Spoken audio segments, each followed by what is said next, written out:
অন্যদিনের মতো সকালে স্কুলের গেটের তালা খুলতে গিয়ে একেবারে চোখ কপালে উঠল শিক্ষক শিক্ষিকাদের। গেটের তালায় ঝুলছে ব্যবহৃত নিরোধ। আর এখানেই শেষ নয়, স্কুল চত্বরে ছড়িয়ে ছিটিয়ে রয়েছে ইঞ্জেকশনের সিরিঞ্জ এবং কলকে। ঘটনাটি জানাজানি হতেই চাঞ্চল্য ছড়িয়ে পড়ে স্কুল চত্বরে। ঘটনায় উদ্বিগ্ন স্কুলের শিক্ষক শিক্ষিকা থেকে শুরু করে অভিভাবকেরা। কে বা কারা ঘটনাটি ঘটালো তা যদিও জানা যায়নি। তবে রাত হলে স্কুল চত্বরে সমাজ বিরোধীরা স্কুল চত্বরে নানা রকমের অপকর্ম করছে বলে অভিযোগ। ঘটনার তদন্ত শুরু করেছে পুলিশ।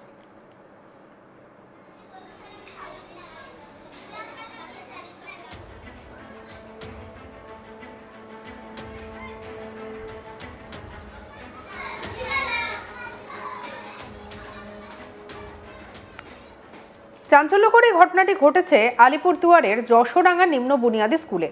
জানা যায়, স্কুল খুলতে গেলে সকালে লক্ষ্য করা হয় গেটের তালায় ঝুলছে ব্যবহার করা নিরোধ। স্কুল চত্বরে ছড়িয়ে ছিটিয়ে রয়েছে ইঞ্জেকশনের সিরিঞ্জ এবং কলকে।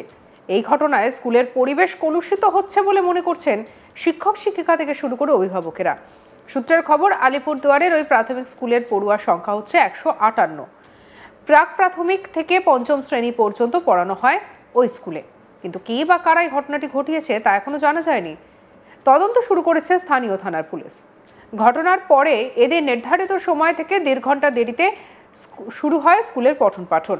অভিযোগ, দীর্ঘদিন ধরে এই সরকারি প্রাথমিক স্কুলের বারান্দায় একদল সমাজবিরোধী অসামাজিক কাজকর্মের আসর বসাতো। বিষয়টি নিয়ে স্কুল কর্তৃপক্ষ এবং অভিভাবকদের তরফে একাধিকবার প্রতিবাদও জানানো হয়েছে। অভিযোগ, প্রতিবাদের বদলা নিতেই স্থানীয় সমাজবিরোধীরা বৃহস্পতিবার রাতে স্কুল জুড়ে অপকর্ম করেছে। অভিভাবক চন্দন বণিক বলেন, সমাজের এই অবক্ষয় চেহারা দেখে গা গুলিয়ে উঠছে। ভাবা যায় শিক্ষা মন্দিরের এই চেহারা? কোনো সুস্থ মাথার মানুষ এমন কাজ করতে পারে? চরম শাস্তি হওয়া উচিত। কি বলছেন অভিভাবক চন্দন বণিক, শুনবো।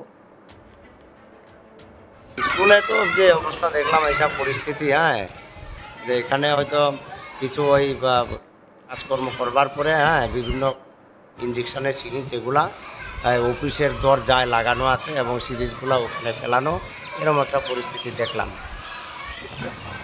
কি ভাবছেন বিষয়টা নিয়ে? বিষয়টা নিয়ে ভাবার কি আছে? এত নোংরামি একটা শিক্ষা প্রতিষ্ঠানে করছে, এগুলা রাত্রেবেলায় করে। তো এগুলা অ্যাকচুয়ালি তো শিক্ষা প্রতিষ্ঠানে ঠিক না। কিন্তু তো আপনার ছাত্র আছে নাকি? আমার স্টুডেন্ট তো সোনাঙ্গা হাই স্কুলে পড়ে। আপনার বাড়ির পাশে স্কুল? আমার বাড়ির পাশে স্কুল। কি মনে হচ্ছে, বিষয়টা কি ঠিক হচ্ছে? বিষয়টা ঠিক হচ্ছে না। এই এলাকার সমস্ত মানুষ, গার্জেন সকলকেই সজাগ হতে হবে, আর নাহলে একটা শিক্ষা প্রতিষ্ঠানের পরিস্থিতি খারাপ হয়ে যাবে। কি চাইছেন আপনারা? আমরা চাই এগুলা যে কোনো প্রকারে যেন স্কুলের ভিতরে যেন বা স্কুলের বাউন্ডারিতে যেন এগুলা আগামী দিনে যেন না।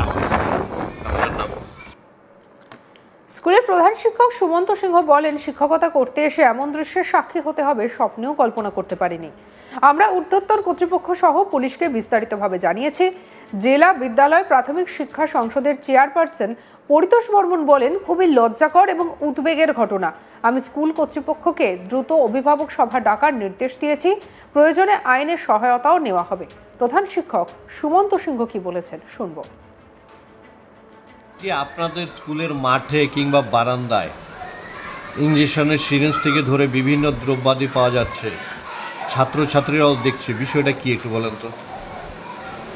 বিষয়টা হলো যে আমরা প্রত্যেক দিনের মতো আজকেও শুক্রবার যেহেতু আমাদের মর্নিং হয় স্কুলটা, 7টা থেকে আমরা 11টা পর্যন্ত করি স্কুল। তো আমরা 7টায় যখন আসি তখন বাচ্চারাও একটু আতঙ্কিতভাবে আমরা গেটে যখন দাঁড়াই তখন গিয়ে বলে, স্যার কি সমস্ত নোংরা জিনিসপত্র দেখা যাচ্ছে স্কুলের বারান্দার সামনে ছড়িয়ে ছিটিয়ে আছে। তো যাই হোক, তড়িঘড়ি আমরা ভিতরে ঢুকে দেখি যে অফিসের বারান্দার সামনে এবং ক্লাস ঘরগুলোর আশপাশেই বিভিন্ন রকম জাতীয় কিছু নোংরা জিনিসপত্র পড়ে আছে। তো স্বাভাবিকভাবেই আমরা সত্যি আতঙ্কিত এই কারণেই, কারণ এটা হচ্ছে স্কুল, বাচ্চাদের স্কুল, প্রাইমারি স্কুল। আমাদের স্কুলে প্রাক প্রাথমিক থেকে শুরু করে পঞ্চম শ্রেণী পর্যন্ত আছে। তো বাচ্চারাও এসছে, সাত সকালে এরকম একটা পরিবেশে আমরা সবাই একটু আতঙ্কিত। আর সেই সাথে গার্জিয়ানদের আমাদের কথা হলো, গার্জিয়ানরাও এসছেন, তারাও দেখেছেন। তো এই অবস্থায় আমরা প্রশাসনের দ্বারস্থ হব। এই নিয়ে আমাদের কালিক উৎপল পোদ্দারের রিপোর্ট দেখাবো। ফের কুলুষিত শিক্ষাঙ্গন। শিক্ষাঙ্গন নিয়ে নানা রকমের অভিযোগ বিভিন্ন জায়গা থেকে উঠে আসছে।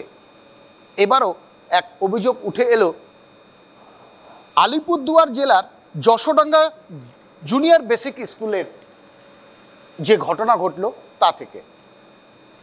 স্কুলের দরজায় কেউ বা কারা লাগিয়ে রেখেছে জন্ম নিয়ন্ত্রণ, পাশাপাশি স্কুলের বারান্দায় পড়ে রয়েছে সহ বিভিন্ন নেশার সামগ্রী। কারা কে করলো তা নিয়ে কিন্তু এখনো পর্যন্ত প্রশ্নচিহ্ন রয়ে গিয়েছে। কিন্তু এই কাজ স্থানীয় কিছু যুবকের বলেই কিন্তু মনে করা হচ্ছে। স্কুল খুলতে এসে শিক্ষক অর্থাৎ প্রধান শিক্ষকের চক্ষু চড়ক গাছ। জুনিয়র স্কুল, কচি কচি বাচ্চারা ইতিমধ্যেই স্কুল প্রাঙ্গণে এসে জড়ো হতে শুরু করেছে। সেই সময়ই প্রধান শিক্ষক যখন দরজা খুলতে যান ক্লাসরুমের, সেই সময় তাদের নজরে আসে এই বিষয়গুলো। যত্রতত্র পড়ে রয়েছে সহ বিভিন্ন নেশার সামগ্রী। সবচেয়ে অবাক হলেন দরজার তালা দেখে, সেখানে ঝুলছে ব্যবহৃত জন্ম নিয়ন্ত্রণ। যান দেখে প্রধান শিক্ষকের মাথায় হাত পড়ে গিয়েছে। সেই সময় যারা উপস্থিত হয়েছিলেন, স্কুলে এসেছিলেন কচিকাচারা, তারা বিষয়টি বুঝতে না পারলেও অনেকটা তাদের মধ্যে আতঙ্ক ছড়ায়। তো তারা দেখে থাকতে পারেন, কিন্তু বাকি জিনিসগুলো দেখেননি কোনোদিনও সেই কচিকাচারা। ফলে অনেকটাই তাদেরকে প্রশ্নের সম্মুখীন হতে হয়েছিল স্কুলে কর্মরত শিক্ষক বা প্রধান শিক্ষককে। কারা এই জঘন্যতম কাজটি করলো তার তদন্ত শুরু করেছে পুলিশ। তবে ইতিমধ্যে এই ঘটনা জানাজানি হওয়ার পর অভিভাবকদের মনেও কিন্তু একটু শঙ্কা দেখা দিয়েছে। তারাও খুঁজে বার করার চেষ্টা করছেন এই জঘন্যতম কাজ শিক্ষাঙ্গনে কে করে গেল বা কারা করে গেল। অন্যদিনের মতো সকালে স্কুলের গেটের তালা খুলেই একেবারে চোখ কপালে উঠল শিক্ষক শিক্ষিকাদের। গেটের তালায় ঝুলছে ব্যবহৃত নিরোধ, আবার স্কুল চত্বরে ছড়িয়ে ছিটিয়ে পড়ে রয়েছে ইঞ্জেকশনের সিরিঞ্জ, কলকে। স্বাভাবিকভাবে এই স্কুলে পঠন পাঠন ঠিক কিভাবে নির্বিঘ্নভাবে চলবে তা নিয়ে উঠেছে প্রশ্ন। সঙ্গে রাখুন আজ তাক বাংলার ইউটিউব চ্যানেলকে। আপনাদের মতামত জানাতে পারেন কমেন্ট সেকশনে, সাবস্ক্রাইব করতে ভুলবেন না।